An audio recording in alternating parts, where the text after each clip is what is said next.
बहुत बहुत धन्यवाद मंचासीन निशांत जी, रघुनंदन जी और आशुतोष जी। यहाँ सभागार में उपस्थित सभी आए हुए अतिथि, विद्वान विचारक जो आए, जिन्होंने आपके साथ सेशन शेयर किया, और जो यहाँ युवा शक्ति उपस्थित हैं, आप सबको मेरा अभिवादन। ये एक ऐसा हमारा प्रयास था क्योंकि नेशनल लॉ इंस्टीट्यूट यूनिवर्सिटी आज, जैसा आप सब जानते हैं, इस देश का सेकंड नंबर का, जिसको हम बोलते हैं कि एग्जिस्टेंस में आने के लिए स्टैब्लिश हुआ सेकंड नंबर पे। National law school Bangalore first number पे था, जिसका कंस्ट्रक्शन हुआ और जो स्टैब्लिश हुआ और जिसने हायर लीगल एजुकेशन को कंट्री में देना शुरू किया। भोपाल उसके बाद दूसरे नंबर पे बनने वाला लॉ स्कूल था। इसका जो लोकेशन है वो बहुत यूनिक है क्योंकि ये एक ऐसी जगह पर उपस्थित है जहाँ ना किसी भी हाई कोर्ट की कोई बेंच है और ना यहाँ पर कोई इंडस्ट्री है, जो कि लॉ स्टूडेंट्स के लिए, फॉर लीगल स्टडीज़ के लिए, जो कि मॉडर्न आधार पर होनी है, उसके लिए ये दोनों ही चीज़ें यहाँ बहुत अपेक्षित थीं। लेकिन जिन लोगों ने यहाँ इसको स्थापित किया, उनकी सोच कुछ और थी। वही चाहते थे कि भोपाल को सेंटर हम इसलिए बनाएंगे क्योंकि आमतौर पर जो बाकी सेंटर्स हैं, बाकी इंस्टीट्यूशंस हैं, वो इंदौर, ग्वालियर सब जगह बन रहे हैं, लेकिन भोपाल में इस तरह की कोई चीज़ नहीं बन रही जो हायर एजुकेशन और इस स्तर की शिक्षा के लिए कोई भी भूमिका देती हो। इसीलिए उन्होंने उसको यहाँ बनाया। यहाँ के जो स्टूडेंट्स हैं, मैं उनको बहुत रेस्पेक्ट करती हूँ क्योंकि वो बहुत चुनौतियों का सामना करते हैं। बाकी जितने भी लॉ स्कूल कंट्री में जनरली सेटअप हुए हैं, वो सब उन वातावरणों में हुए हैं जहां उनको आमतौर पर सारी सुविधाएं मिली हुई हैं। जो मैंने आपको बताया कि अगर उनको अपना भविष्य बनाना है तो दो चीज़ें ज़रूरी हैं, कॉरपोरेट सेक्टर या फिर आपका कोई भी कोर्ट का, हायर कोर्ट का बेंच होना, जो कि वो एक भी यहाँ नहीं है। और वो बच्चे यहाँ आते हैं, कंपटीशन के बाद आते हैं, और वो एक डिटर्मिनेशन के साथ यहाँ आते हैं और उसको चुन के आते हैं, अपनी मर्जी से चुन के आते हैं कि उन्हें NLIU ही जाना है, क्योंकि वो चुनौतियों से नहीं घबराते। वो हर चुनौती का सामना करते हैं और उन चुनौतियों का सामना करके वो जीतते हैं। हमारा जो लॉ स्कूल है वो उसके अप्स एंड डाउन्स चलते हैं, लेकिन जहां तक बच्चों की परफॉर्मेंस की बात है, उनकी परफॉर्मेंस हमेशा टॉप 5 की परफॉर्मेंस रहती है। वो बच्चे अचीवर हैं, सब कुछ हैं, लेकिन जिन भ्रमों का सामना आप करते हो, उनका सामना वो भी करते हैं।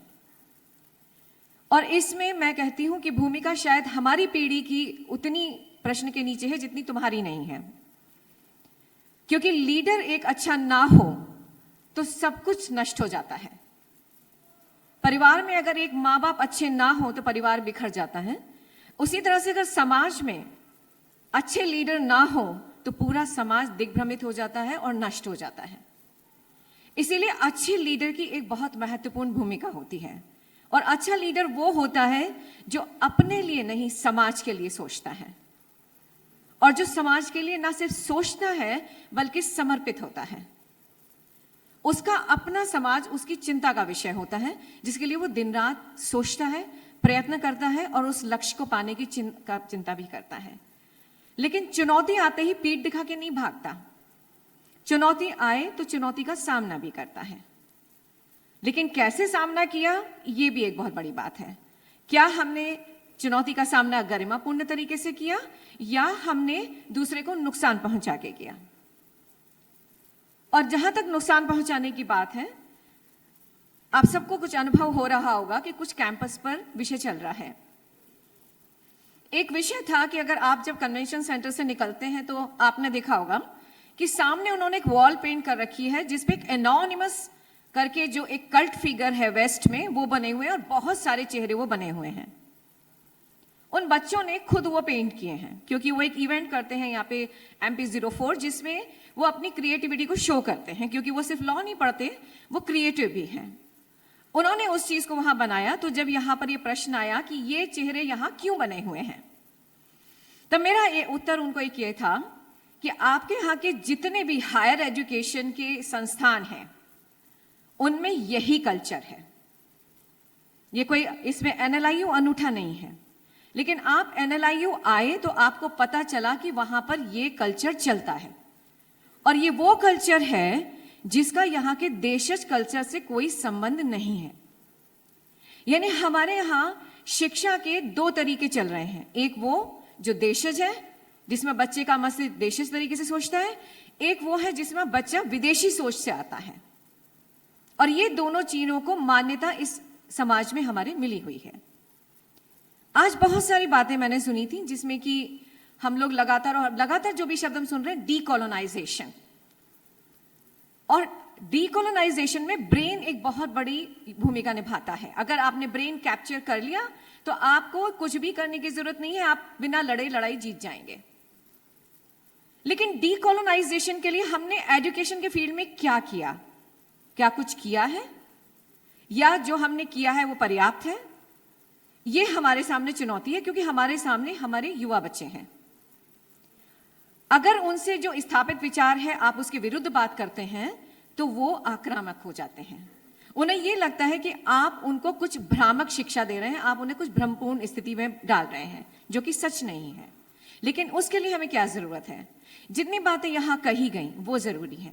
जिसे कहा गया कि जो आपको बताया गया उसको टेस्ट कीजिए, उसकी ऑथेंटिसिटी को टेस्ट कीजिए, उसको क्रॉस चेक कीजिए, उसको वेरीफाई कीजिए, उसको डीपन कीजिए, उसको एक्सपेंड कीजिए, उसको और पढ़िए और जानिए और अपने आर्ग्यूमेंट को और शार्प कीजिए। ये यहां का मैसेज है कि जब आप यहां से जाएं तो ये केवल वन वे ट्रैफिक नहीं होना चाहिए कि आप यहां केवल एक सर्टिफिकेट के लिए आए थे। ये सर्टिफिकेट नहीं है। ये सर्टिफिकेट वो होगा जब आप यहां से जो संदेश, जो निहितार्थ था वो आप यहां से लेके गए और आपने समाज को वो दिया जो समाज के लिए हितकारी था, अहितकारी था वो नहीं।